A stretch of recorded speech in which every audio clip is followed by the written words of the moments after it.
ಬೆಳಗ್ಗೆ ಎದ್ದ ಅಂದರೆ ಕಾಂಗ್ರೆಸ್ ಅವ್ರ ಜೊತೆ ಇರ್ತಾನೆ, ಬೆಳಗ್ಗೆ ಎದ್ದ ಅಂದರೆ ವಿಧಾನಸೌಧ ಕಾಂಟ್ಯಾಕ್ಟ್ ಇರ್ತದೆ ಎಲ್ಲ. ಅವ್ನ ಆ್ಯಂಬಿಷನ್ ಏನು ಪೊಲಿಟಿಕಲ್ ಪಾರ್ಟಿದಲ್ಲಿ MLA ಆಗಬೇಕು ಅನ್ನೋ, ಮಿನಿಸ್ಟರ್ ಆಗಬೇಕು ಅನ್ನೋಂಥದ್ದು ಆ್ಯಂಬಿಷನ್ ಇರ್ತದೆ. ಅವನು ಒಂದು ಬಂದು ಅಲ್ಲಿ ಹೋಗೆಲ್ಲ ಕೇಳಿದಾಗ ಯಾರೋ ಪಾಪ ಇವ್ನ ಆಫೀಸ್ ಹತ್ರ ಬಂದು ನಿಂತಿರ್ತಾನೆ, ಯಾರು ಆಫೀಸ್ ಜಯರಾಜ್ ಆಫೀಸ್ ಹತ್ರ. ಅವನಿಗೆ ಹೊಡೆದು ಬಿಟ್ಟಿರ್ತಾರೆ ಒಬ್ಬ ರೈತನಿಗೆ. ಅವನಿಗೆ ನೋಡಿ ಒಬ್ಬ ರೌಡಿ ಹತ್ರನೂ ಅಂಥದ್ದೊಂದು ಹೃದಯ ಇರ್ತದೆ ಅಂತ ಅನ್ನುವಂಥದ್ದು ಆ ಇನ್ಸಿಡೆಂಟಿಂದ ನಮ್ಗೆ ಗೊತ್ತಾಗ್ತದೆ. ಅವನನ್ನು ನಾವು ಭಾಳ ಕೆಟ್ಟವನು ಅಂತಲೇ ಬಿಂಬಿಸ್ಕೊಂಡು ಹೋಗ್ತೀವಿ. ನೀ ಯಾಕೆ ನಿಮ್ಮ ಹುಡುಗರುಗಳು ಯಾಕೆ ಬರ್ತಾರೆ, ಇದೆಲ್ಲ ಮಾಡೋಕ್ಕೆ ಹೋಗ್ಬೇಡ, ಇದೆಲ್ಲ ಸರಿ ಇರೋದಿಲ್ಲ. ಬಂದ್ಬಿಟ್ಟು ವಾರ್ನ್ ಮಾಡಿ ಸ್ಟರ್ನ್ ಮಾಡಿ ಕಳಿಸ್ಕೊಡ್ತಾನೆ ಅವನು. ಅದೇ ಫಸ್ಟ್ ವಾರ್ನ್ ಆ್ಯಕ್ಚುಲಿ ಅವನಿಗೆ. ಆ ಮನುಷ್ಯ ಹೋಗ್ತಾ ಇದ್ರೆ ಎಂಥವನೇ ನೋಡಿದ ತಕ್ಷಣವೇ ಇವ್ನಿಗೆ ಹೊಡಿಕಾಗುತ್ತಾ, ಇವನಿಗೆ ನಾವು ಚುಚ್ಚುಕ್ಕಾಗುತ್ತಾ ಇವನಿಗೆ. ಬೆಂಗಳೂರು ಅಂಡರ್ ವರ್ಲ್ಡ್ ಈ ಕಾರ್ಯಕ್ರಮದ ಪ್ರಾಯೋಜಕರು ಹಾರ್ಡ್ ಕೋರ್ ಸೆಕ್ಯೂರಿಟೀಸ್.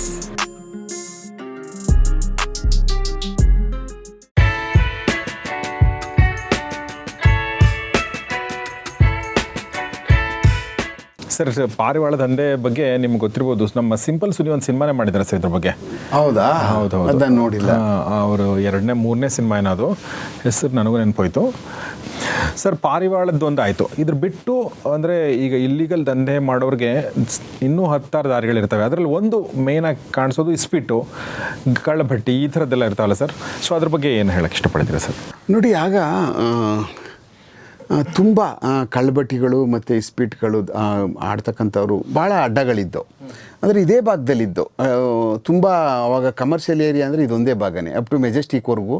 ಮತ್ತು ಏನು ನಮ್ಮ ಮಾರ್ಕೆಟ್ ಇದೆಯಲ್ಲ ಸುತ್ತಮುತ್ತಲ ಪ್ರದೇಶಗಳನ್ನೇ ಪೂರ್ತಿ ಇದ್ದಂಥವು. ಹಳ್ಳಿಯಿಂದ ಬರ್ತಕ್ಕಂಥವ್ರು ಇಲ್ಲಿ ಹಾಗೇ ಕೆಲವಷ್ಟು ಜನ ಹೋಗ್ತಿರ್ಲಿಲ್ಲ. ಅದಕ್ಕೆ ಅಲ್ಲಲ್ಲೇ ಇಸ್ಪೀಟ್ ಆಡ್ತಕ್ಕಂಥದ್ದಕ್ಕೆ ಕೆಲವಷ್ಟೆಲ್ಲ ಕೇಂದ್ರಗಳಿದ್ದವು ಇಲ್ಲಿ ಒಳಗಡೆ. ಅದು ಸ್ವಲ್ಪ ಜಾಸ್ತಿ ದುಡ್ಡಿರೋರು, ಸ್ವಲ್ಪ ಜಮೀನ್ದಾರರು ಹೌದೌದು ಬಂದು ಇಲ್ಲೇ ಮಾರ್ಕೆಟಿಗೆ ತಗೊಬರೋ ಸಾಮಾನುಗಳು ಇಲ್ಲೇ ಮಾರಾಟ ಮಾಡೋದು, ಮತ್ತು ಅಲ್ಲೇ ಹೋಗೋದು, ಅಲ್ಲಿ ಇಸ್ಪೀಟ್ ಆಡ್ಕೊಳ್ಳೋದು. ಹಿಂಗೆ ಆವಾಗಲೇ ಏನು ಲೈಸೆನ್ಸ್ ಇರುವಂಥವು ಏನಿರಲಿಲ್ಲ. ಆ್ಯಕ್ಚುಲಿ ಕೊಡಬೇಕು, ಲೈಸೆನ್ಸ್ ತೊಗೊಂಡು ಮಾಡಬೇಕು ಅವರು, ಎಂಟರ್ಟೈನ್ಮೆಂಟ್ ಇದು ರೆಕ್ರಿಯೇಷನ್ ಕ್ಲಬ್ ಅಂದ್ಕೊಂಡೇಳಿ ಅಂತ. ಬಟ್ ಆ ಥರದ್ದು ಯಾವುದೂ ಇರ್ತಿರ್ಲಿಲ್ಲ ಅವಾಗ ಅಲ್ಲಲ್ಲೇ ಯಾವುದಾದ್ರು ಒಂದೊಂದು ರೂಮ್ಗಳಲ್ಲಿ ಕೂರಿಸ್ಕೊಬಿಟ್ಟು ರೆಗ್ಯುಲರಾಗಿ ಇಸ್ಪೀಟ್ ಆಡ್ತಕ್ಕಂಥ ದಂಧಗಳು ಭಾಳ ಜಾಸ್ತಿ ಇದ್ದು ಆ ಟೈಮ್ನಲ್ಲೂ. ಆ ದಂಧಗಳ ವಸೂಲಾತಿಗಳು ನಡೀತಾ ಇತ್ತು. ಯಾವ್ದು ರೌಡಿಗಳೇ ವಸೂಲಾತಿಗಳು ಮಾಡ್ತಾಯಿದ್ರು ಭಾಳ ಜಾಸ್ತಿ. ಪಾಪ ಅಮಾಯಕರುಗಳು ಬಂದು ಆಡ್ತಿದ್ರು ನೋಡಿ. ಅವಾಗ ಒಂದು ಇದಕ್ಕೆ ಅಂತ ಇಷ್ಟು ಕಿಟ್ಟಿ ಅಂತ ಕೊಡಬೇಕು. ಕಿಟ್ಟಿ ಅಂದರೆ ಒಂದು ಆಟಕ್ಕೆ ಇಷ್ಟು ಅಂತ ಫಿಕ್ಸ್ ಮಾಡಿರ್ತಾರೆ, ಗೆದ್ದವನು. ಅದು ಅವ್ರಿಗೆ ಹೋಗ್ತಾ ಇರ್ತದೆ. ಯಾರು ಆಟ ನಡೆಸ್ತಾನಲ್ಲ ಅವನಿಗೆ ಕೊನೆಗೆ ದುಡ್ಡು ಸಿಕ್ಕೋದೇ ಅವ್ನು ನಡೆಸ್ದವನಿಗೆ. ಯಾರು ಇವ್ರಿಗೆ ಏನು ಸಿಗಲ್ಲ. ಇಸ್ಪೀಟಲ್ಲೇ ಅದೇ ಥರನೇ. ಹೀಗೆ ಭಾಳ ಜೋರಾಗಿ ಇಸ್ಪೀಟ್ ಅಡ್ಡೆಗಳಿರ್ತವೆ. ಅದ್ರ ಮಧ್ಯೇನೋ ಇಸ್ಪೀಟ್ ಅಡ್ಡೆಗಳು ನಡೀತಾ ಇರ್ತಕ್ಕಂಥವನು ಬಲಾಢ್ಯರಿರ್ತಾರೆ. ಏನು ಆರ್ಡಿನರಿ ಏನಿರೋದಿಲ್ಲ. ಅದಕ್ಕೆಲ್ಲ ಈ ರೌಡಿಗಳ ಬೆಂಬಲ ಇರ್ತದೆ. ಆಮೇಲೆ ಯಾರಾದರೂ ಬಂದು ಏನಾದರೂ ಗಲಾಟೆಗಳು, ಹೊಡೆದಾಟಗಳು ಈಗ ಹೆಂಗಿತ್ತೋ ಅದೇ ಥರನೂ ಸೇಮ್ ಅದೇ ಥರ ಪ್ಯಾಟ್ರನ್ನಲ್ಲಿ ಇವರೇ ನಡೆಸ್ಕೊಂಡು ಹೋಗ್ತಾ ಇರ್ತಾರೆ. ಏನು ಆ ಇರ್ತಕ್ಕಂಥ ಸಣ್ಣ ಪುಟ್ಟ ರೌಡಿಗಳಿರ್ತಾರಲ್ಲ ಅವ್ರುಗಳೇ ಮ್ಯಾನೇಜ್ ಮಾಡಿಕೊಂಡು ಆಮೇಲೆ ನಡೆಸ್ತಕ್ಕಂಥವ್ನು ಇವ್ರ ಸಹಾಯ ತಗೋತಾನೆ ಪೂರ್ತಿ ಈ ಗ್ಯಾಂಗ್ಗಳದೆಲ್ಲರದ್ದು. ಹಾಗೆ ಹಲವಾರು ಕಡೆ ಈ ಸ್ಪೀಡ್ ದಂಧೆಗಳಲ್ಲಿ ಎಲ್ಲ ದುಡ್ಡುಗಳು ಕಲೆಕ್ಟ್ ಮಾಡ್ತಾರೆ ಅಲ್ಲಿ. ಅಂದರೆ ಒಂದು ಆ ಏರಿಯಾದಲ್ಲಿ ಯಾರೋ ಇರ್ತಾರೆ, ಇಲ್ಲಿ ಗ್ಯಾಂಗ್ನ ಇವನಿರ್ತಾನೆ, ಈ ಕುಂಬಾರಪೇಟೆಯಲ್ಲಿ ನಡೆಸ್ತಾರೆ ಅಂತಾನೆ. ಅದ್ರಲ್ಲಿ ಕಿಟ್ಟಿ ನಡೀತದಲ್ಲ, ಆ ಕಿಟ್ಟಿ ಕಡೆಯಿಂದ ಸಾಯಂಕಾಲ ಹೋಗ್ಬಿಟ್ಟು ಎಷ್ಟಾಯಿತು ಕಿಟ್ಟಿ ಅಂತ ಏನು ಕೇಳಲ್ಲ, ಎಷ್ಟು ಬಂದಿದೆ ಅಂತ. ಅದರಲ್ಲಿ 50 ರೂಪಾಯಿ 100 ರೂಪಾಯಿ ಅವನು ಕೊಟ್ಬಿಡ್ಬೇಕು. ಯಾರಿಗೆ? ಅವನು ಯಾರು ಮ್ಯಾನೇಜ್ ಮಾಡ್ತಾನಲ್ಲ, ಯಾರು ಹುಡುಗರುಗಳನ್ನೆಲ್ಲನೂ ಬಿಟ್ಕೊಂಡು ಯಾರು ಬಂದು ಗಲಾಟೆಗಳೆಲ್ಲ ಮಾಡ್ತಾರಲ್ಲ, ಹಂಗೆ ಅವನಿಗೆ ಒಂದು ಕಡೆಯಿಂದ ಆ ಕಡೆಯಿಂದ ಕಾಸ್ಕೊಂಡು ಹೋಗ್ತಿತ್ತು. ಅದು ಜಯರಾಜ್ ಹುಡುಗರುಗಳಿಗೆ ಹೋಗೋದು ಅವನಿಗೆ. ಅಂದರೆ ಅವರೇ ಮಾಡ್ಕೊಬಿಟ್ಟಿದ್ರು ಎಲ್ಲನೂ ಸಿಸ್ಟಮ್ ಒಳಗಡೆ. ಅವರೇ ಯಾರಿಗೆ ಗೊತ್ತಾ ಅನ್ನೋದು. ಇದು ಅವ್ನಿಗೆ ಹೋಗಲೇ ಇರ್ಬೋದು, 1 ರೂಪಾಯಿ ಹೋಗಲ್ಲ ಅವನಿಗೆ. ಅವನದೇ ಆದಂಥ ಬೇರೆ ಚಟುವಟಿಕೆ. ಈ ಗ್ಯಾಂಗ್ ಇರ್ತಾರಲ್ಲ, ಈ ಗ್ಯಾಂಗ್ಗಳಿಗೆ ಒಂದು ಬೇಕಲ್ಲ, ಇವರೇ ಮಾಡ್ಕೊಬಿಡೋದು ಇಲ್ಲಿ. ನಮ್ಗೆ ಬಾಸ್ ಅಣ್ಣ ಗೊತ್ತಲ್ಲ, ನಮ್ಗೆ ಇಷ್ಟು ಕೊಟ್ಬಿಡ್ರಪ್ಪ, ಎಲ್ಲ ನಾವು ನೋಡ್ಕೊಳ್ತೀವಿ ಅಂತ. ಎಲ್ಲ ಇವ್ರ ಕಡೆ ಹುಡುಗರುಗಳು ಅಂದರೆ ಸಾಕು. ಅವ್ರ ಒಂಥರ ಟ್ರೇಡ್ ಮಾರ್ಕು ಹೇಳ್ಕೊಂಡು ಅವ್ರ ಜೊತೆಲಿ ಇದ್ಬಿಟ್ಟು ಜೀವನ ಮಾಡುವಂಥವ್ರೆ ತುಂಬ ಜನ ಉಟ್ಕೊಳ್ಳೋಕೆ ಶುರು ಮಾಡಿದ್ರು ಪ್ರತಿ ದಿವಸ ಆ ಭಾಗದಲ್ಲಿ. ಯಾಕೆಂದರೆ ಆ ದುಡ್ಡೇ ಇದ್ದದ್ದು ಆ ಜಾಗದಲ್ಲಿ. ಆ ಕಾರಣಕ್ಕೆ ಅಲ್ಲೇ ಬೆಳ್ಕೊಳ್ಳೋಕೆ ಪ್ರಾರಂಭ ಆದದ್ದು ಇಂಥವರೆಲ್ಲ ಜಾಸ್ತಿ. ಭಾಳ ಸುಲಭಕ್ಕೆ ಬೆಳ್ಕೊಬಿಡೋರು. ಗೊತ್ತೇ ಇರೋದಿಲ್ಲ ಇವ್ನಿಗೆ ಯಾರು ಇವರೆಲ್ಲ ಅಂತ. ಇವ್ರು ಮಾಡ್ತಾನೆ ಇರ್ತಾರೆ, ಅವನಿಗೂ ಗೊತ್ತಿರೋದಿಲ್ಲ. ಇವ್ರು ಇಲ್ಲಿ ನಡೆಸ್ತಾ ಇರ್ತಾರೆ ಭಾಗಗಳಲ್ಲಿ. ಹಾಗೆ ಸಿಕ್ಕಾಬಟ್ಟೆ ಅದರಲ್ಲಿ ಇದರೊಳಗಡೆ ಜಾಸ್ತಿ ಈ ಚಾಮರಾಜಪೇಟೆ ಒಳಗಡೆ ಬೋಟಿ ರಾಜ ಅಂತಿರ್ತಾನೆ. ಈ ಚಾಮರಾಜಪೇಟೆ ಭಾಗದಲ್ಲಿ ಅಂದರೆ ಈ ಸ್ಪೀಡ್ ದಂಧಗಳಿಗೆ ಮೇನ್ ಇಂಪಾರ್ಟೆಂಟು ಕಲೆಕ್ಷನ್ನು ಮತ್ತು ಜನಗಳನ್ನ ಪೂಲ್ ಮಾಡ್ತಕ್ಕಂಥದ್ದು ಅವನಿಗೆ. ಅಂದರೆ ಈಗಲೂ ಬೋಟಿ ರಾಜ ಯಾರು ಅಂತ ಅಂದರೆ ಹೇಳ್ತಾರೆ. ಅಷ್ಟು ಆ ಕಾಲದಲ್ಲಿ ಭಾಳ ಹಿಂದೆ ಸಖತ್ ಪಂಟ್ರು ಅವನು. ಆ ವಾಲ್ಮೀಕಿ ನಗರ ಗೋವಿಂದರಾಜ್ ಆ ಭಾಗ ಬರುತ್ತೆ ನೋಡಿ, ಅದು ಆ ಭಾಗದಲ್ಲೆಲ್ಲ ಅವನೇ ಬೋಟಿ ರಜನೆ ಅವನಿರ್ತಾನೆ. ಆಮೇಲೆ ಶಾಂತಿನಗರದ ಜೋಸೆಫ್ ಅಂತ ಇರ್ತಾನೆ, ಆ ಕಿತಿಮ್ನಳ್ಳಿ ಬರುತ್ತೆ ನೋಡಿ, ಕಿತಿಮ್ನಳ್ಳಿ ಬರುತ್ತಲ್ಲ, ಅಲ್ಲಿ ಜೋಸೆಫ್ ಅಂತ ಇರ್ತಾನೆ. ಅವನು ಇದನ್ನೆಲ್ಲ ಮೇಂಟೈನ್ ಮಾಡ್ತಾನೆ. ಯಾಕೆಂತಂದರೆ ಅಲ್ಲಿ ಜೋಸೆಫು ಆ ಭಾಗದಲ್ಲಿ ಕ್ರಿಶ್ಚಿಯನ್ ಜಾಸ್ತಿ ಇರ್ತಾರಾಗ, ಈ ಕಮ್ಮಿ ಬೇರೆ ಎಲ್ಲ ಮಿಕ್ಸ್ ಆಗಿದ್ದಾರೆ. ಅವಾಗ ಜೋಸೆಫು ಇದನ್ನೆಲ್ಲ ಮೇಂಟೈನ್ ಮಾಡ್ತಾ ಇರ್ತಾನೆ ಪೂರ್ತಿ ಆ ಜಾಗ. ಆ ಥರ ಆಟೋಮೆಟಿಕ್ಕಾಗಿ ಹಿಡ್ಕೊಬಿಡ್ತಾರೆ ಏರಿಯಾಗಳನ್ನ ಅವರು. ಅಂದರೆ ಹಿಂಗೆ ಒಂಥರ ಹಿಂಗೆ ತಳ್ಳಿದ್ರೆ ನೀರಿನ ಮೇಲಿಂದೆಲ್ಲ ಇದು ಕಸ ಎಲ್ಲ ಒಂದು ಕಡೆಗೆ ಬರುತ್ತೆ ನೋಡಿ, ಆ ಥರ ಮಾಡ್ಕೊಬಿಡೋರು ಇವರೆಲ್ಲ. ಪೂರ್ವ ದಂಧ ಆಯಿತು ಅಂತ ತಕ್ಷಣವೇ ನಡೀತಾ ಇದ್ದ ತಕ್ಷಣವೇ ಆ ಕಬ್ಜ ಮಾಡ್ಕೊಬಿಡ್ತಾರೆ. ಅಲ್ಲಿ ಅವ್ನು ಮಾಡ್ತಾ ಇರ್ತಾನೆ. ಆಮೇಲೆ ಕಾಟನ್ ಪೇಟೆಯಲ್ಲಿ ವಿಲ್ಮುರ್ಗ ಅಂತಿರ್ತಾನೆ, ಕಾಟನ್ ಪೇಟೆ ಒಳಗಡೆ ಅವನು ಆ ಭಾಗದಲ್ಲೆಲ್ಲ ನಡೆಸ್ಕೊಂಡು ಮಾಡ್ತಾ ಇರ್ತಾನೆ. ಬಟ್ ಕಾಟನ್ ಪೇಟೆ ಒಳಗಡೆ ಈ ವಿಸ್ಪೀಟ್ ದಂಧಕ್ಕೋಸ್ಕರನೇ ಸುಮಾರು ಮರ್ಡರ್ಗಳಾಗ್ಬಿಟ್ಟಿದ್ದಾವಲ್ಲಿ. ಅಂದರೆ ಕಬ್ಜಾ ಮಾಡೋಕ್ಕೆ ಹೋಗಿ ನಾನು ಮಾಡ್ತೀನಿ, ಅದಾದಮೇಲೆ ಅವ್ನು ಹೊಡೆದು ಬಿಡೋದು, ಹೀಗೆ ಸುಮಾರು ಚೈನ್ ಆಫ್ ಮರ್ಡರ್ಗಳಾಗಿದ್ದಾವಲ್ಲಿ. ರಾಣಸಿಂಗ್ಪೇಟೆ, ಕಾಟನ್ ಪೇಟೆ ಒಳಗಡೆ ಜಂಕ್ಷನ್ ಬರುತ್ತೆ ನೋಡಿ, ಅಲ್ಲಿ ಆ ಭಾಗಗಳಲ್ಲಿ. ಅದಾದಮೇಲೆ ಇವನು ಇದರವನು ಎಂಥ ಚಿನ್ನಾರಿ ಮುತ್ತು ಅಂತ ಇರ್ತಾನೆ. ಚಿನ್ನಾರಿ ಮುತ್ತು ಅವನೊಬ್ಬ ಇರ್ತಾನೆ. ಅವನು ಇದೇ ಒಂದೊಂದು ಏರಿಯಾಗಳಲ್ಲಿ ಒಂದೊಂದು ಉಸುಲಾತಿಗಳು ಈ ಥರ ಕಾರ್ಯಕ್ರಮ ಮಾಡ್ಕೊಂಡಿರ್ತಾರೆ ಅವರು. ಅದಾದಮೇಲೆ ಏನಾಗುತ್ತೆ, ಇದೆಲ್ಲ ನಡಿಬೇಕಾದಾಗ ಏನಾಗುತ್ತೆ, ಈ ಅವೆನ್ಯೂ ರೋಡಲ್ಲಿ ವರ್ಷಕ್ಕೊಂದ್ಸರಿ ಭಾಳ ದೊಡ್ಡ ಫಂಕ್ಷನ್ ನಡೀತದೆ. ಏನು ಫಂಕ್ಷನ್ ಅಂತ ಅಂದರೆ ಕನ್ನಡ ರಾಜ್ಯೋತ್ಸವ ಅಂತ ನಡೀತಿದ್ದಲ್ಲ, ಅದೇ ಥರ ಒಂದು ದೊಡ್ಡ ಫಂಕ್ಷನ್ನು ಆ ಭಾಗದಲ್ಲಿ ಇಡೀ ದೇವಸ್ಥಾನ ಬರುತ್ತೆ ನೋಡಿ. ಈಗ ಅಲ್ಲಿ ಆ ಭಾಗದ ಅಲ್ಲಿ ಪೆಂಡಾಲ್ ಹಾಕಿ ಒಂದು 3 days 4 days ಭಾಳ ದೊಡ್ಡ ಅದ್ದೂರಿ ಕಾರ್ಯಕ್ರಮ ಈ ಕನ್ನಡ ರಾಜ್ಯೋತ್ಸವ ಪೀರಿಯಡಲ್ಲಿ ನಡೀತದೆ. ಅದು ಅದರಲ್ಲಿ ಎಲ್ಲ ಸೇರ್ಕೊಬಿಡ್ತಾರೆ ಇವರೆಲ್ಲ ಪೂರ್ತಿ ಸೇರಿಕೊಂಡು ಯಾವ ಮಟ್ಟಕ್ಕೆ ಅಲ್ಲಿ ಉಸುಲಾತಿ ನಡೆದುಬಿಡುತ್ತೆ ಅಂತ ಅಂದರೆ ಇವ್ರಿಗೆ ಅದನ್ನು ಆ ಉಸುಲಾತಿ ಹೇಳುವಂಗೆಲ್ಲ ಬಿಡಿ, ಅಷ್ಟೊಂದು ಕಲೆಕ್ಷನ್ ನಡೆದುಬಿಡ್ತದೆ ಅಲ್ಲಿ. ಯಾರು ಅಂದರೆ ಇವರೆಲ್ಲ ಯಾರು ಈ ಜಯರಾಜ್ ಹುಡುಗರುಗಳೆಲ್ಲ ಇದ್ರಲ್ಲ ಅವ್ರುಗಳು. ನಾವು ಮಾಡ್ತೀವಿ, ಅವ್ರನ್ನ ದೊಡ್ಡ ದೊಡ್ಡ ಲೀಡರ್ಗಳನ್ನ ಕರ್ಕೊಬರೋದು ಆ ಫಂಕ್ಷನ್ಗಳಿಗೆ ಕರ್ಕೊಂಡು ಬಂದು ಅಲ್ಲಿ ಅವ್ರಿಗೆ ದೊಡ್ಡ ಕಾರ್ಯಕ್ರಮಗಳಲ್ಲಿ ಅವ್ರ ಮಾತುಕತೆಗಳು ನಡೆದೇ ನಡೀತಾವಲ್ಲ, ನಾವು ಕಾರ್ಯಕ್ರಮ ಮಾಡ್ತೀವಿ ಅಂದ್ಬಿಟ್ಟು ಅಂತ. ಆಗ ನಡೀತಾ ಇದ್ದಂಥ ಕನ್ನಡ ಪಕ್ಷಗಳೇನಿರ್ತಾವಲ್ಲ, ಕನ್ನಡ ಸಂಘಗಳು ಅವು ಇವು ಅವ್ರಿಗೆ ಆಗಲೇ ಬೇಜಾರಾಗಿರ್ತದೆ ಇವ್ರ ಮೇಲೆಲ್ಲ. ಏನು ಈ ಥರ ಮಾಡ್ತಾರೆ, ನಾವು ನಮ್ಮ ಪ್ರೋಗ್ರಾಮ್ ಮಾಡ್ತಾಯಿದ್ರೆ ನಮ್ಮವರು ಇಷ್ಟೊಂದು ಉಸುಲು ಮಾಡಿಬಿಡ್ತಾರಲ್ಲ, ಅವರು ಈ ಥರ ಮಾಡಿ ಹಿಂಗೆಲ್ಲ ಮಾಡ್ತಾರೆ ಅಂತ ಅವರಿಬ್ಬರಲ್ಲಿ ಆಗಲೇ ಭಾಳ ವೈಮನಸ್ಸಿರ್ತದೆ. ಅಲ್ಲಿ ಕನ್ನಡ ಸಂಘಟನೆಗಳು ಆಗ ಮೊದಲಿದ್ವಲ್ಲ, ಜಿ ನಾರಾಯಣ್ ಕುಮಾರ್ಗಿಂತ ಮೊದಲು, ವಾಟಾಳ್ ನಾಗರಾಜ್ ಅವ್ರಿಗಿಂತ ಮೊದಲು ಹಿಂದೆ, ಅವಾಗ ಇವ್ರಿಗೂ ಏನು ಈ ಥರ ಮಾಡ್ತಾರಲ್ಲ ಅವರು. ಇವ್ರ ಹತ್ರ ಬಂದು ಹೇಳ್ತಾರೆ, ಸರ್ ಏನು ಸರ್ ನೀವು ಆಯಿತು ಇವರು ಮಾಡ್ತಿದ್ರಲ್ಲ, ಆಗ ಅವರೆಲ್ಲ ಇವ್ರ ಹತ್ರ ಕಂಪ್ಲೇಂಟ್ಗಳು ಹೇಳ್ತಾರೆ. ಏನು ಸರ್ ಅವ್ರದ್ದು ದಂಧ ತಡ್ಕೋಕ್ಕಾಗಲ್ಲ ಸರ್, ನಮಗೆ ಎಷ್ಟು ಅಂತ ನಾವು ಕೊಡೋದು ಹಾಗೆ ಹೀಗೆ. ಇವ್ರ ಕೈಲಿ ಏನೂ ಮಾಡೋಕ್ಕಾಗೋದಿಲ್ಲ. ಈಗ ಇವ್ರು ಕಂಪ್ಲೇಂಟ್ ಹೇಳಿದ್ರು ಇವ್ರೋಗು ಪೊಲೀಸವ್ರಿಗೆ ಹೇಳಬೇಕು. ಪೊಲೀಸವ್ರು ಅಷ್ಟೊತ್ತಿಗಾಗಲೇ ಏನೂ ಇಲ್ಲ, ಅವರೆಲ್ಲ ನ್ಯೂಟ್ರಲ್ ಆಗಿಬಿಟ್ಟವ್ರೆ. ಅಷ್ಟೊತ್ತಿಗಾಗಲೇ ಜಯರಾಜ್ ಆಗ್ಲೇ ಒಂದು ಲೆವೆಲ್ಗೂ ಆಗಲೇ ಇಂದಿರಾ ಬ್ರಿಗೇಡ್ ಕಟ್ಕೊಬಿಟ್ಟವನು ಅವನು. ಆಗಲೇ ಆ ಮಟ್ಟಕ್ಕೆ ಹೋಗ್ಬಿಟ್ಟವನೇ. ಬೆಳಗ್ಗೆ ಎದ್ದ ಅಂದರೆ ಕಾಂಗ್ರೆಸ್ ಅವ್ರ ಜೊತೆ ಇರ್ತಾನೆ, ಬೆಳಗ್ಗೆ ಎದ್ದ ಅಂದರೆ ವಿಧಾನಸೌಧ ಕಾಂಟ್ಯಾಕ್ಟ್ ಇರ್ತದೆ ಎಲ್ಲ. ಅವ್ನ ಆ್ಯಂಬಿಷನ್ ಏನು ಪೊಲಿಟಿಕಲ್ ಪಾರ್ಟಿದಲ್ಲಿ MLA ಆಗಬೇಕು ಅನ್ನೋ, ಮಿನಿಸ್ಟರ್ ಆಗಬೇಕು ಅನ್ನೋಂಥದ್ದು ಆ್ಯಂಬಿಷನ್ ಇರ್ತದೆ ಅವನು ಅದನ್ನು ಮಾಡಬೇಕಾದಂಥದ್ದಾಗ ಇದನ್ನೆಲ್ಲ ಬಿಡಬೇಕಾಗಿತ್ತಲ್ಲ ಕೆಳಗಡೆದ, ಇದನ್ನೆಲ್ಲ ಕಟಿಂಗ್ ಮಾಡಬೇಕಾಗಿತ್ತಲ್ಲ. ಕೆಳಗಡೆ ಸಿಕ್ಕಾಬಿಟ್ಟೆ ಕಳೆ ಬೆಳೀತಾ ಇರೋದು, ಅದನ್ನು ಮಾನಿಟ್ರ್ ಮಾಡಲಿಲ್ಲ ಅವನು. ಒಂದು ಲೆವೆಲ್ ಬಂದಾದಮೇಲೆ ಕಟ್ ಮಾಡಿಬಿಟ್ಟು ಬಿಸಾಕ್ಬಿಟ್ಟು ಹೊಟ್ಟೋಗ್ಬಿಡ್ಬೇಕಾಯ್ತು. ಅದು ಬಿಡಲಿಲ್ಲ ಮನುಷ್ಯ. ಅದು ಬಿಡದೇ ಇರೋದಕ್ಕೆ ಕೊನೆಯವರೆಗೂ ಕಾಡ್ತಾ ಇರೋದು ಇದು. ಎಷ್ಟೋ ಜನ ಏನು ಮಾಡ್ತಾರೆ, ಅದರಲ್ಲೇ ಬರ್ತಾರೆ, ಬಂದು ಸುತ್ತಕೋತಾ ಇರ್ತದೆ, ನೀಟಾಗಿ ಕಟ್ ಮಾಡಿಬಿಟ್ಟು ಹೊಟ್ಟೋಗ್ಬಿಡ್ತಾನೆ. ಟಕ್ಕಂತ ಎಲಿವೇಟ್ ಆಗ್ಬಿಟ್ಟು ಹೊಟ್ಟೋಗ್ಬಿಡ್ತಾರೆ. ಏನಪ್ಪ ಅವನಿಗೂ ಇವನಿಗೂ ಸಂಬಂಧನೇ ಇಲ್ಲ ಅನ್ನೋ ಥರ.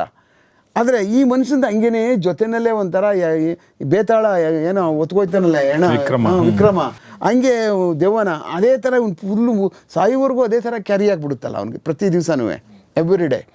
ಆ ಒಂದು ದೊಡ್ಡ ಇದರೊಳಗಡೆ ಅವು ದೊಡ್ಡ ಅಲಿಗೇಷನ್ ಆಗ್ತದೆ.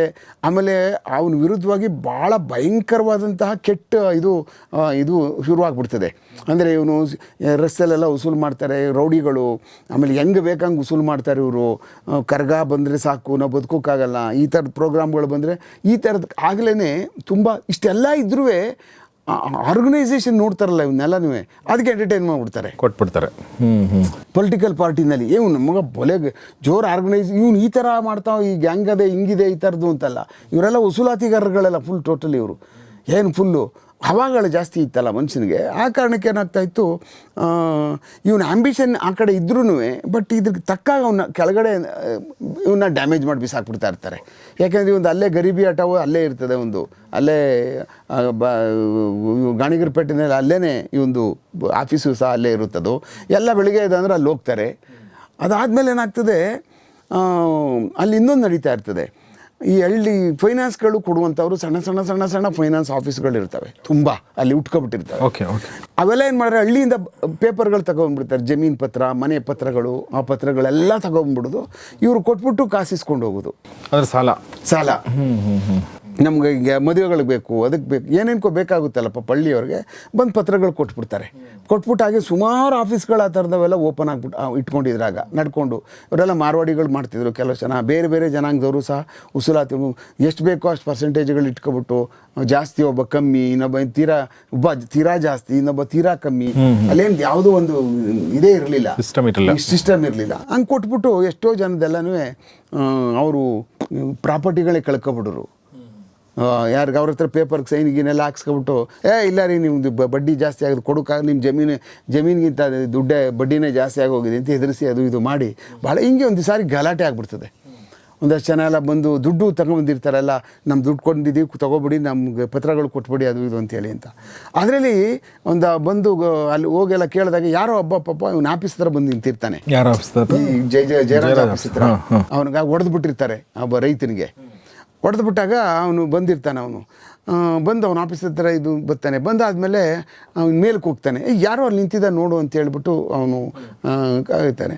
ಆವಾಗ ಹೌದು ನೀನು ಯಾರು ನೋಡಬೇಕು, ಸರಿ ಅವ್ನು ಹೇಳವನು ಮನುಷ್ಯ ಮೇಲ್ಕತ್ತು ಹೋಗ್ಬಿಟ್ಟು, ಹಿಂಗೆ ನಾನು ಈ ಥರ ಇಂಥ ಊರವ್ನು, ನಾನು ಪತ್ರ ಇಟ್ಬಿಟ್ಟು ದುಡ್ಡು ತಗೊಂಡಿದ್ದೆ, ನಾನು ಈಗ ದುಡ್ಡು ತಗೊಂಡು ಬಂದಿದ್ದೀನಿ, ಇಷ್ಟು ಬಡ್ಡಿ ಕೊಟ್ಟಿದ್ದೆ ನಾನು, ಎಲ್ಲ ಆಗಿದೆ ಅಂತ ಹೇಳ್ಬಿಟ್ಟು ಅಂತೇಳಿ ಅವನು ಒಂಥರ ಭಾಳ ನೋವೆಲ್ಲಿ ಹೇಳ್ಕೊಬಿಡ್ತಾನೆ. ಸಿಕ್ಕಾಪಟ್ಟೆ ಅವನಿಗೆ ಭಾಳ ಪೇಯ್ನ್ ಆಯ್ತದೆ ಆ ವಿಚಾರದಲ್ಲಿ ತುಂಬ. ಆದಮೇಲೆ ಹೌದಾ, ಓಹೋ ಎಷ್ಟು ಎಲ್ಲ ವಿಚಾರ ಮಾಡವನೇ. ಆಮೇಲೆ ಅದ್ರ ಬಗ್ಗೆ ಅವ್ನಿಗೆ ಗೊತ್ತೇ ಇಲ್ಲ ಏನೂ. ಅವನಿಗೆ ನೋಡಿ ಒಬ್ಬ ರೌಡಿ ಹತ್ರನೂ ಅಂಥದ್ದೊಂದು ಹೃದಯ ಇರ್ತದೆ ಅಂತ ಅನ್ನುವಂಥದ್ದು ಆ ಇನ್ಸಿಡೆಂಟಿಂದ ನಮ್ಗೆ ಗೊತ್ತಾಗ್ತದೆ. ಅವನನ್ನು ನಾವು ಭಾಳ ಕೆಟ್ಟವನು ಅಂತಲೇ ಬಿಂಬಿಸ್ಕೊಂಡು ಹೋಗ್ತೀವಿ, ಬಟ್ ಅವನಲ್ಲಿ ಒಳ್ಳೆಯವು ಭಾಳ ಒಳಗಿದ್ದು ಅವನ ಹತ್ರ, ಬಟ್ ಅವು ಎಕ್ಸಿಬಿಟ್ ಆಗದೆ ಹೋಗ್ಬಿಟ್ಟು. ಎಕ್ಸಿಬಿಟ್ ಆಗಬೇಕಲ್ಲ ಅವೆಲ್ಲ. ಅವ್ನು ಕರೆಸ್ಬಿಟ್ಟು ಏನು ಮಾಡ್ತಾನೆ ಅವಾಗ, ಹೌದಾ ಅಂತ ಹೇಳ್ಬಿಟ್ಟು ಅಂತ ಇವನು ಏನು ಮಾಡ್ತಾನೆ, ಎಲ್ಲರಿಗೂ ಇರ್ತಾವಲ್ಲ ಫೈನಾನ್ಸ್ ಆಫೀಸ್ಗಳು ಅವ್ರನ್ನೆಲ್ಲ ಮೆತ್ಕೆ ಕರೆಸಿ ಎಲ್ಲ ತುಂಬ ಜನ ಎಲ್ಲ ಬರ್ತಾರೆ, ಈಗೆಲ್ಲ ನಿಮ್ದು ಏನೇನಿದೆಯೋ ಎಲ್ಲ ಪತ್ರಗಳು ಅವ್ರದ್ದೆಲ್ಲರೂ ನೀವು ತೊಗೊಂಡು ಬಂದುಬಿಡಿ, ನಾನು ಎಲ್ಲರಿಗೂ ಹೇಳಿದ್ದೇನೆ, ಅವರೆಲ್ಲ ಬಂದು ಕಲೆಕ್ಟ್ ಮಾಡ್ಕೊಂಡು ಹೋಗ್ತಾರೆ. ಅವರು ದುಡ್ಡ ಕೊಟ್ಬಿಟ್ಟು ನಿಮ್ಗೆಲ್ಲನೂ ತೊಗೊಂಡ್ಬಿಡ್ತಾರೆ, ಯಾರ್ಯಾರು ಪತ್ರಗಳಿದಾವಲ್ಲ ತಂದುಬಿಡಿ ನೀವು ಅವ್ರನ್ನೆಲ್ಲರೂ ಅಂತ ಅಂದ್ಬಿಟ್ಟು ಅಂತ ಎಲ್ಲ ಪತ್ರಗಳು ತರಿಸ್ಕೊತಾನೆ ನೋಡಿ ಮನುಷ್ಯ. ಹೌದಾ? ನಾನು ಜವಾಬ್ದಾರಿ ಅವ್ರು ಕೊಡುವಂಥದ್ದು. ಜನ ಎಲ್ಲ ಬಂದು ನನಗೆ ಕೊಡ್ತೀನಿ ಅಂತ ಹೇಳಿದ್ದಾರೆ, ಈಗಾಗಲೇ ಎಲ್ಲ ನೀವು ತೊಗೊಬಂದ್ಬಿಡಿ, ನನ್ನ ಹತ್ರ ದುಡ್ಡು ಇಸ್ಕೊಂಡು ಹೋಗ್ಬಿಡಿ ಅಂತ.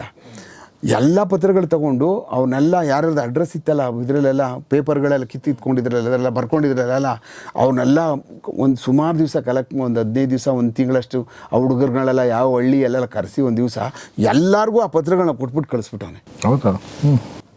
ಪೂರ್ತಿ ಕಾಗದ ಪತ್ರಗಳು ರೈತರುಗಳದವೆಲ್ಲನೂ ವಾಪಸ್. ನೀವೇನು ಕಾಸು ಕೊಡಬೇಡಿ, ಕರಿಮಣಿ ಕೊಡಬೇಡಿ, ಹೋಗ್ಬಿಡಿ, ಮೇಲೆ ಇಲ್ಲಿ ಬರಲೇಬೇಡಿ, ನೀವು ಇಲ್ಲಿ ತಗೋಕೋಬೇಡಿ, ನೀವು ಹಾಳಾಗೋಯ್ತೀರಿ ಅಂದ್ಬಿಟ್ಟು. ಅಂದರೆ ಇವ್ರನ್ನ ಕಂಟ್ರೋಲ್ ಮಾಡೋಕ್ಕಾಗೋದಿಲ್ಲ. ಯಾಕೆ ಕಂಟ್ರೋಲ್ ಮಾಡೋಕ್ಕಾಗಲ್ಲ ಅಂದರೆ, ಈಗ ಪ್ರತಿ ದಿವಸ ಅದೇನೇ ಮಾಡೋಕ್ಕಾಗಲ್ಲ. ಅವ್ರು ಎಲ್ಲೋ ಬರ್ತಾನೆ, ಒಬ್ಬ 3% ಕೊಡ್ತಾನೆ, ಇನ್ನೊಬ್ಬ 5% ಕೊಡ್ತಾನೆ, ಇಂಥದ್ದು ಎಲ್ಲ ಮಾಡವನು ಅವನು. ಅಂದರೆ ಅವನಿಗೆ ಗೊತ್ತಾಯಿತು ಇದನ್ನು ಏನು ಭಾಳ ಕೆಟ್ಟದಾಗಿ ನಡೀತಾ ಇದೆ ಅಂತ. ಹಂಗೆ ಗೊತ್ತಾಗದೇನೆ ಇವನು ಎಲಿವೇಟ್ ಆಗಿಬಿಡ್ತಾನೆ. ಯಾಕಂದರೆ ಇವ್ನು ಕೆಳಗಡೆ ಇರ್ತಕ್ಕಂಥವ್ರು ಆ ಮಟ್ಟಕ್ಕೆ ದಂಧೆಗಳು ಮಾಡ್ಕೊಳ್ಳೋದು, ಉಸುಲಾತಿಗಳು ಎದುರಿಸಿದ್ರೆ ಸಾಕು ದುಡ್ಡು ಕೊಟ್ಬಿಡ್ತಾರೆ. ಆ ಥರ ಒಂದು ಕಾರ್ಯಕ್ರಮದೊಳಗಡೆಗೆ ಜನ ಕೆಳಗಡೆ ಅವರು ಅವನ್ನ ಇದು ಮಾಡಿಬಿಡ್ತಾರೆ. ಬರೀ ಅದೇ ಜಾಸ್ತಿ ಅವನನ್ನು ಕಾಟ ಶುರುವಾಗ್ತಾ ಇರ್ತದೆ. ಆಮೇಲೆ ಅಲ್ಲಿ ಯಾವಾಗ ಮೇಲ್ಮಟ್ಟದಲ್ಲಿ ಅವನು ಇವ್ರ ಜೊತೆ ಹೋಗುವಂಥದ್ದು, ಬೇರೆ ಬೇರೆ ಒಳ್ಳೊಳ್ಳೆ ಲೀಡ್ರ್ಗಳ ಜೊತೆ ಮೂವ್ ಆಗುವಂಥದ್ದು, ಲೀಡ್ರ್ಗಳು ಬರೋದು, ಇವನ ಮನೆ ಹತ್ರ ಬಂದು ಕರ್ಕೊಂಡು ಹೋಗೋದು ವಾಕಿಂಗ್ಗೆ, ಈಗೆಲ್ಲ ಯಾವಾಗ ಆ ಥರದ್ದು ಒಂದು ಸಿಸ್ಟಮ್ ಎಲ್ಲ ಜನ ನೋಡ್ಬಿಡ್ತಾರಲ್ಲ, ಇದು ನೋಡಿದಾಗ ಜನನೂ ನೋಡ್ತಾರೆ, ಪೊಲೀಸರು ನೋಡ್ತಾರೆ. ಓಕೆ, ಏನಪ್ಪ ಇವನಿಗೆ. ಆಮೇಲೆ ಬೇರೆ ಬೇರೆ ಸಿಕ್ಕಾಪಟ್ಟೆ ಕಂಪ್ಲೇಂಟ್ ಬರ್ತವೆ, ಏನೂ ಮಾಡೋಕ್ಕಾಗೋದೇ ಇಲ್ಲ. ಯಾಕೆಂದರೆ ಒಬ್ಬ ಚೀಫ್ ಮಿನಿಸ್ಟರ್ ಆದಂಥವ್ರೆ ಇವನ ಹತ್ರ ಬರ್ತಾರೆ, ಅಲ್ಲಿ ನಿಲ್ಲಿಸ್ಬಿಟ್ಟು ಬಂದು ಬಾ ವಾಕ್ ಹೋಗೋಣ, ವಾಕಿಂಗ್ ಜೊತೆಲಿ ಹೋಗ್ತಾವ್ರೆ.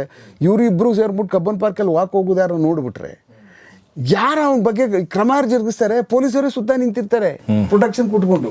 ಅವ್ರು ಹಿಡ್ಕೊಂಡು ಬಂದು ಏನು ಮಾಡ್ತಾರೆ, ಮುಟ್ಟಕ್ಕಾಗ್ತದಾ? ಹಂಗೆ ಎಲಿವೇಟ್ ಹಾಕ್ಕೊಂಡು ಹೋಗ್ಬಿಡ್ತಾನೆ ಅವನು. ಏನಿದೆಯಲ್ಲ ಸೆಕ್ಯೂರಿಟಿ ಝೂನ್ ಇದೆಯಲ್ಲ ಅದ್ರೊಳಗೆ ಸೇರ್ಕೊಬಿಡ್ತಾನೆ ಅವನು. ಇವು ನೋಡು ಏನೂ ಮಾಡೋಕ್ಕಾಗಲ್ಲ, ಅವ್ನ ಮೇಲೆ ಕ್ರಮ ಜರುಗಿಸೋಕ್ಕಾಗೋದಿಲ್ಲ. ಅವ್ನ ಕೆಳಗಡೆ ಅವ್ರ ಆರ್ಭಟ ಹಿಂಗೆ ನಡೀತಾ ಇರ್ತದೆ, ಅದನ್ನು ಮುಟ್ಸೋಕ್ಕಾಗೋದಿಲ್ಲ. ಅವನ್ನ ಯಾವ ಥರ ಕಂಟ್ರೋಲಿಗೆ ತೊಗೋಬೇಕು, ಹಗ್ಗ ಯಾವ್ದು ಹಾಕಬೇಕು, ಇವನಿಗೆ ಏನು ನಡೆಸಬೇಕು ಅನ್ನುವಂಥ ಇಕ್ಕಟ್ಟಿನ ಪರಿಸ್ಥಿತಿಗೆ ತಗಲಾಕಬಿಡ್ತದೆ.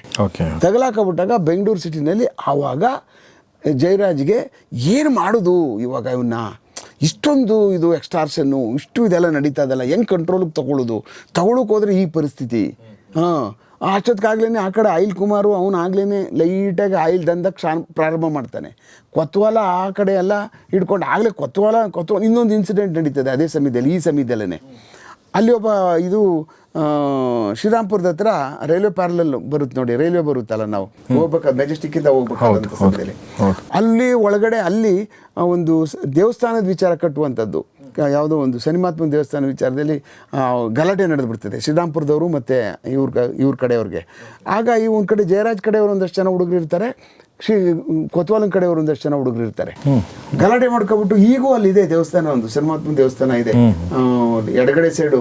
ನಮ್ಮ ಕಟನ್ಪೇಟೆ ಇದರಿಂದ ಹೋಕ್ಲಿಪುರಂಗೆ ಹೋಗ್ತೀವಿ ನೋಡಿ ನಾವು, ಮೆಜೆಸ್ಟಿಕ್ಕಿಂದ ಹೋಗಿ ನಾವು ಮಲ್ಲೇಶ್ವರಂ ಕಡೆಗೆ ಹೋಗ್ತೀವಲ್ಲ, ಅಲ್ಲಿ ಎಡಗಡೆ ಸೈಡ್ ಒಂದು ದೇವಸ್ಥಾನ ಇತ್ತು ನೋಡಿ. ಇನ್ನೇನು ರೈಲ್ವೆ ಒಳಗೆ ನುಗ್ಗಕ್ಕೆ ಹೋದಾಗ ಎಡಗಡೆ ಸೈಡ್ ಇತ್ತು. ಅದು ಆಗ ಸಣ್ಣದಾಗ ಒಂದು ಚಿಕ್ಕದಾಗಿದ್ದಂಥ ಇದು. ಆವಾಗ ಅದನ್ನು ನೀನು ಮಾಡ್ಕೊ ಅಂತೇಳಿ ಆವಾಗ ಸ್ವಲ್ಪ ಜನ ಹೋಗ್ತಿದ್ರು. ಶನಿಮಾತ್ಮ ದೇವಸ್ಥಾನ ಸುತ್ತ ಎಲ್ಲೂ ಇರಲಿಲ್ವಲ್ಲ, ಪೂಜೆಗೆ ಅಂತ ಹೋದ್ರೆ ಕಾಸು ಸಿಗುತ್ತಲ್ಲ, ಇದನ್ನೆಲ್ಲ ಅದೇ ಥರದ್ದೇ ಕಾರ್ಯಕ್ರಮ ಮಾಡ್ತಿದ್ರು ಅವರು. ಆವಾಗ ಅವರಿಬ್ಬರು ಗಲಾಟೆನಲ್ಲಿ ಅವ್ನು ಕರ್ಸ್ಕೊಳ್ತಾನೆ, ಇವನು ಜಯರಾಜ್ ಕೊತ್ವಾಲಂಗಾಗ ಕರೆಸಿ ವಾರ್ನ್ ಮಾಡಿ ಕಳಿಸ್ತಾನೆ. ಏನು ನೀನು ಯಾಕೆ ಅವ್ನು ಮೊದಲೆಲ್ಲ ಮಾಡಿ ನಿಮ್ಮನ್ನ ಯಾಕೆ ಹುಡುಗರನ್ನ ಯಾಕೆ ಕಳಿಸ್ತೀಯ, ಮೊದಲಿಂದನೇ ಮಾಡ್ಕೊಂಡು ಹೋಗ್ತಾನೆ, 15-20 ವರ್ಷದಿಂದ ಅಲ್ಲೇ ಇದ್ದಾರಲ್ಲ, ನೀ ಯಾಕೆ ನಿಮ್ಮ ಹುಡುಗರುಗಳು ಯಾಕೆ ಬರ್ತಾರೆ, ಇದೆಲ್ಲ ಮಾಡೋಕ್ಕೆ ಹೋಗ್ಬೇಡ, ಇದೆಲ್ಲ ಸರಿ ಇರೋದಿಲ್ಲ ಬಂದ್ಬಿಟ್ಟು ವಾರ್ನ್ ಮಾಡಿ ಸ್ಟರ್ನ್ ಮಾಡಿ ಕಳಿಸ್ಕೊಡ್ತಾನೆ ಅವನು. ಅದೇ ಫಸ್ಟ್ ವಾರ್ನ್ ಆ್ಯಕ್ಚುಲಿ ಅವನಿಗೆ, ಅವ್ನ ಗ್ಯಾಂಗ್ಗೆ ಇವನು ಮಾಡಿ ಹೇಳುವಂತ ಕಳಿಸ್ಕೊಡುವಂಥದ್ದು ಅದೊಂದು ಆಗಿರುತ್ತೆ. ಅಂದರೆ ಹೆಂಗೆ ಅವರಿಬ್ಬರಿನಲ್ಲಿ ಪ್ರಾರಂಭ ಆಯಿತು, ಯಾವಾಗಿಂದ ಫ್ರಿಕ್ಷನ್ಗಳು ಪ್ರಾರಂಭ ಆಯಿತು ಅಂತ ಅನ್ನುವಂಥದ್ದಕ್ಕೆ ನಾನು ಇದು ಹೇಳಿದ್ದು.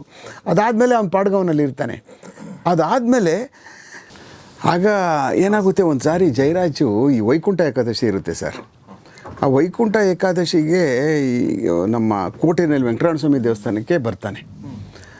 ಬಂದಾಗ ಜಯರಾಜ್ ಬರ್ತಾನೆ ಅಂತಂದರೆ ಅಲ್ಲಾಗಲೇ ಸ್ವಲ್ಪ ಎಲ್ಲ ಒಂಚೂರು ಇದೆಲ್ಲ ಹುಡುಗರುಗಳು ಅವಾಗಳು ಎಲ್ಲ ಇದ್ದೇ ಇರ್ತದೆ.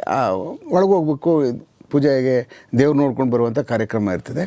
ಬಟ್ ಏನಾದರೂ ಎಲ್ಲ ಎಚ್ಚರಿಕೆಯಿಂದ ಇರ್ತಾರೆ ಇವರು.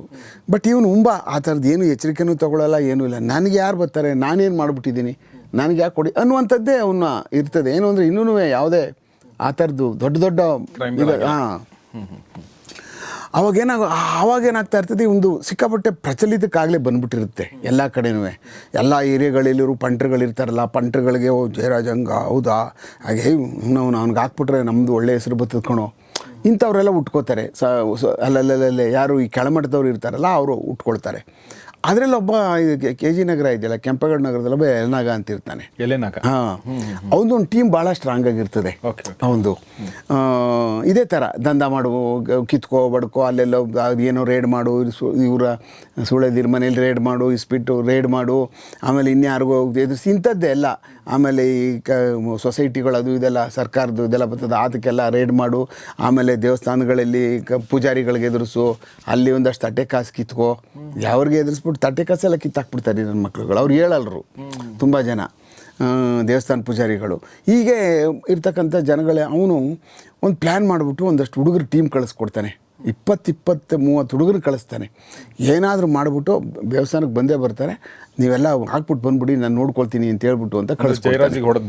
ಹೊಡೆದ್ಬಿಡಿ, ಏನು 3 ಜನ ಹೊಡೆದ್ಬಿಡ್ಬೋದು, 20 ಜನ 30 ಜನ ಇರ್ತೀರಿ ನೀವು. ಅವನ ಜೊತೆಯಲ್ಲಿ ಯಾರು ಏನು ಅಂಥದ್ದೇನು ಯಾವುದೇ ಟೂಲ್ಸ್ ಸ್ಕಿಲ್ ತೊಗೊಂಡು ಬರೋರು, ಸುಮ್ಮನೆ ಎಲ್ಲ ಬರ್ತಾರೆ, ಎಲ್ಲ ಅಲ್ಲಲ್ಲೇ ನಿಂತ್ಕೋತಾರೆ, ಅವ್ರೇನು ಎದುರ್ಕೊಬಿಡ್ತಾರೆ, ಯಾರು ಬರೋದಿಲ್ಲ ಅಂತ ಹೇಳ್ಬಿಟ್ಟು ಹುಡುಗರುಗಳನ್ನ ರೆಡಿ ಮಾಡ್ಬಿಟ್ಟು ಕಳಿಸ್ಬಿಡ್ತಾರೆ. ಸರಿ ಆಯ್ತದೆ. ಇವನು ಒಳಗಡೆ ಹೋಗ್ತಾ ಇರ್ತಾನಲ್ಲ, ಎಲ್ಲ ಆ ಕಡೆ ಈ ಕಡೆ ಲೆಫ್ಟ್ ಟು ರೈಟಲ್ಲೆಲ್ಲ ಜಾಗ ಇಟ್ಕೊಂಡು ಸ್ವಲ್ಪ ಜಾಗ ಇರ್ತದೆ, ಎಲ್ಲ ಇವ್ನು ನಿಂತಿರ್ತಾರೆ ಹುಡುಗರುಗಳು. ಇವ್ನು ಹೋಗ್ತಾ ಇರ್ತಾನೆ, ಎಲ್ಲ ನೋಡ್ಕೊಂಡು ಹಿಂಗೆ ನೋಡ್ತಾ ಇರ್ತಾನೆ. ನೋಡ್ಕೊಂಡು ಹೋಗ್ತಾ ಇರ್ಬೇಕಾದಾಗ ಹಿಂದಕ್ಕೆ 2 ಹೆಜ್ಜೆ ಇಟ್ಬಿಟ್ಟು ಒಬ್ಬನ ಹಿಂಗೆ ಹಿಡ್ಕೋತಾನೆ.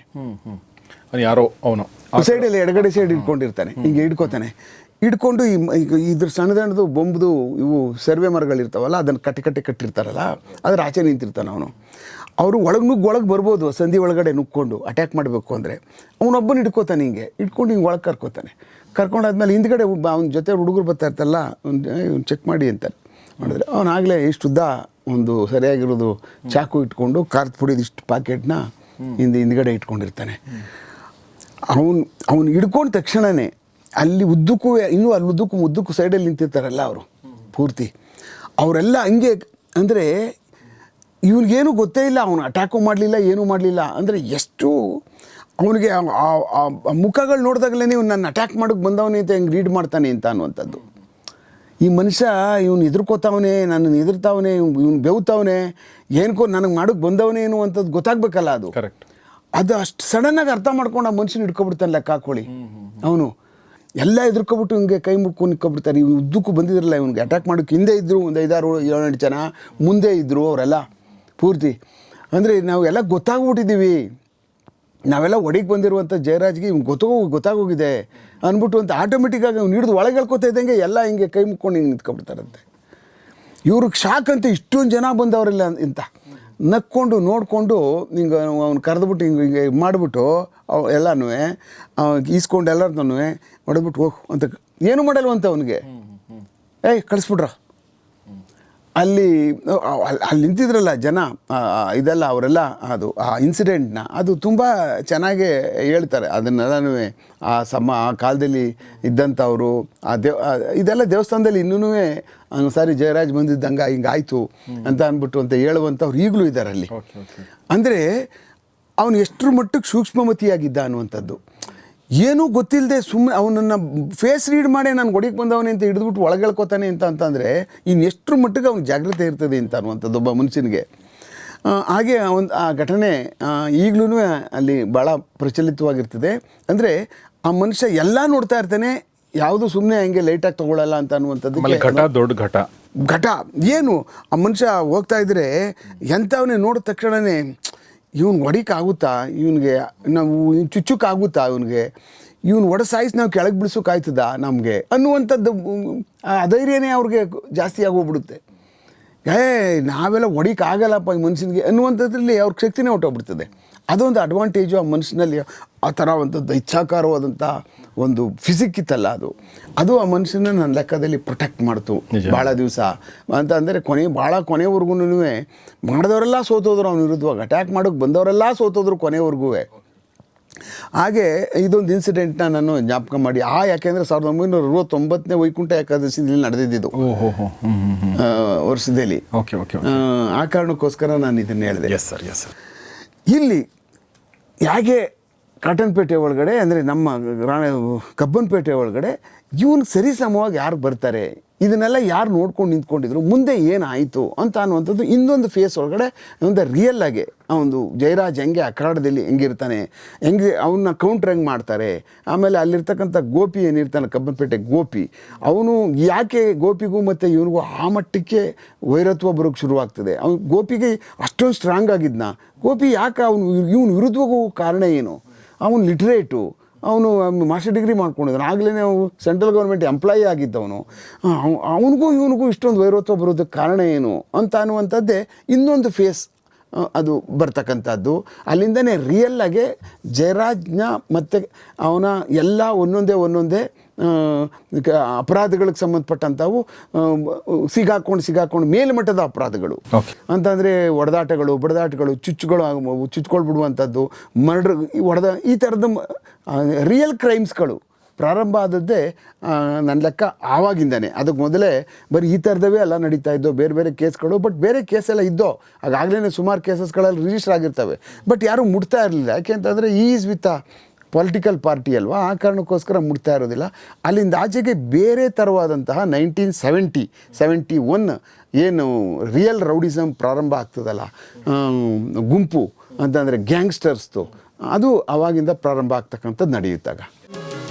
ಬೆಂಗಳೂರು ಅಂಡರ್ ವರ್ಲ್ಡ್ ಈ ಕಾರ್ಯಕ್ರಮದ ಪ್ರಾಯೋಜಕರು ಹಾರ್ಡ್ ಕೋರ್ ಸೆಕ್ಯೂರಿಟೀಸ್.